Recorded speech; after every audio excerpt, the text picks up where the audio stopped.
Bapak Anies Baswedan. Waktu Bapak 1 menit dimulai saat Bapak berbicara. Secara garis besar ya, secara objektif saya menilai jawaban-jawaban Pak Anies baik, bagus, relevan. Saya banyak setuju dengan jawaban tersebut. Mungkin maklum beliau mantan Menteri Pendidikan begitu. Siap, Bapak. Tapi enggak, saya sangat sependapat. Saya mau nambahkan bahwa kita harus mengaudit, mengkaji sekarang sistem kita ini baik atau tidak. Karena banyak sekali kebocoran-kebocoran dalam alokasi dana yang diturunkan sampai ke tingkat kabupaten dan sebagainya. Ini menyangkut memang masalah mental dan budaya banyak pejabat-pejabat kita. Jadi kita harus koreksi diri, kita harus audit, dan di mana masalah sistemik yang kurang baik harus kita perbaiki. Kita harus berani memperbaiki sistem yang kurang baik. Terima kasih. Masih ada waktu, Bapak. Selanjutnya kami berikan kesempatan kepada calon presiden nomor urut 3, Bapak Ganjar Pranowo, untuk menanggapi atas jawaban yang disampaikan oleh Bapak Anies Baswedan. Waktu Bapak 1 menit dimulai saat Bapak berbicara. Kalau pendidikan mau maju, maka fasilitas mesti diberikan. Negara harus hadir dan makin inklusi. Nah, ketika kita bicara pada pendidiknya atau gurunya, saya mau bercerita pengalaman saja. Ketika guru SMA, SMK, SLB diberikan pada provinsi, maka pada saat itu yang saya tanya pertama adalah, berapa gajimu? 300.000, Pak. Sungguh tidak adil pemerintah ini.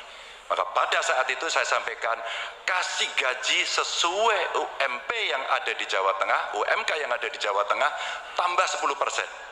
Baru kemudian kita dorong proses sertifikasi dan peningkatan kapasitas. Kami punya aplikasi namanya Bolpen. Ini bimbingan teknis online dan pendampingan untuk memberikan bantuan kepada guru memanfaatkan teknologi untuk memberikan pengajaran yang bermutu. Maka ketika praktek baik ini bisa kita lakukan, maka guru akan bisa bekerja dengan baik dan dia mesti dibebaskan dari persoalan administrasi yang menjerat.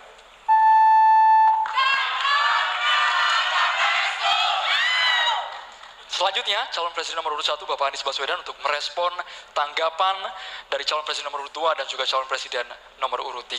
Waktu Bapak 1 menit dimulai saat Bapak berbicara. Terima kasih Pak Prabowo, terima kasih Pak Ganjar atas kesepemahaman terkait persoalan ini. Dan memang kita harus melihat pengeluaran di bidang pendidikan jangan dipandang sebagai cost, sebagai biaya, tapi pandanglah sebagai investasi. Karena itu, negara jangan pelit kalau bicara tentang investasi di bidang pendidikan. Dan jangan pelit kalau sama guru. Jangan pernah kita memberikan yang seminim mungkin untuk guru. Berikan yang adil, sehingga mereka bisa konsentrasi. Dan kami cerita sedikit yang kita kerjakan di Jakarta. PAUD, guru-guru PAUD mendapatkan hibah di Jakarta. Kemudian guru-guru agama kita berikan bantuan. Semua guru dan dosen di Jakarta bebas PBB rumahnya. Sebagai apa? Sebagai penghargaan dari negara untuk mereka.